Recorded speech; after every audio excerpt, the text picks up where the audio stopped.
L'attiéké.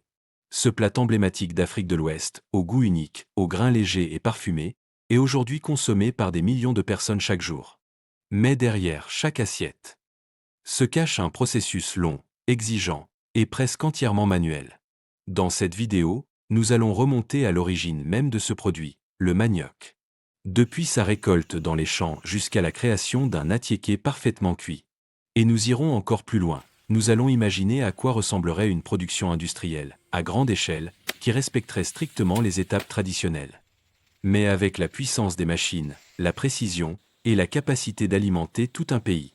Avant de commencer, n'oubliez pas de vous abonner. Tout commence dans les champs. Des hectares entiers, où les racines de manioc, enfouies sous terre pendant plusieurs mois, arrivent enfin à maturité.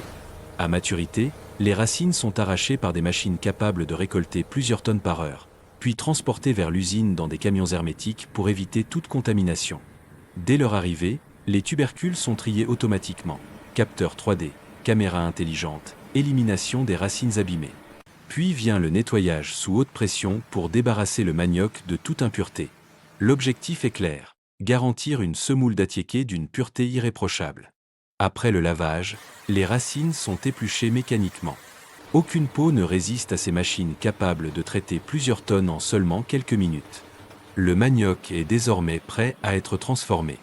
Pour activer les processus enzymatiques et initier la transformation, le manioc entier traverse un tunnel de chaleur contrôlé.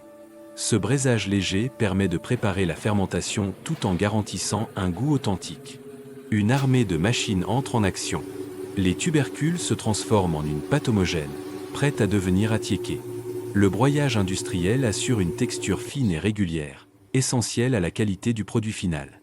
La magie opère ici. Une très petite fraction, moins de 1% de manioc préalablement fermenté, est introduite dans la pâte fraîche. La fermentation n'est plus laissée au hasard. Température, durée, micro-organismes. Tout est suivi électroniquement. Au bout de 24 à 48 heures, les arômes caractéristiques de l'attiéké sont révélés. Pour développer la couleur et l'identité gustative du produit, une fine quantité d'huile de palme rouge est intégrée dans la pâte juste avant l'extraction de l'eau. C'est une signature visuelle et sensorielle essentielle, parfaitement dosée à l'échelle industrielle. Le rôle du pressage est capital. Retirer 100% de l'eau pour éviter l'altération du produit. Sous la pression de plusieurs tonnes, les liquides s'évacuent. La pâte devient une semoule brute parfaitement sèche. Prête à renaître. Les semoules passent dans des granulateurs géants. Chaque grain est calibré, tamisé, uniformisé. Un contrôle automatisé rejette toute taille non conforme. La qualité devient une science. À grande échelle, la cuisson ne se fait plus dans des cuisines familiales, mais dans des cuves à vapeur pouvant cuire plusieurs centaines de kilos par minute.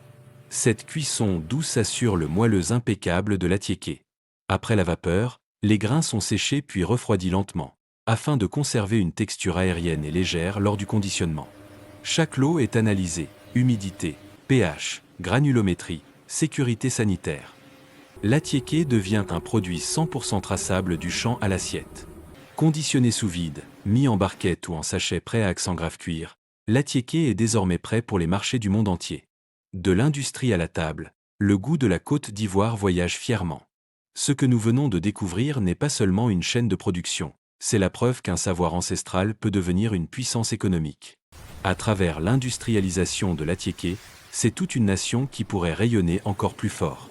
L'avenir de la gastronomie africaine est en marche. Et il vient d'ici, du cœur de la Côte d'Ivoire.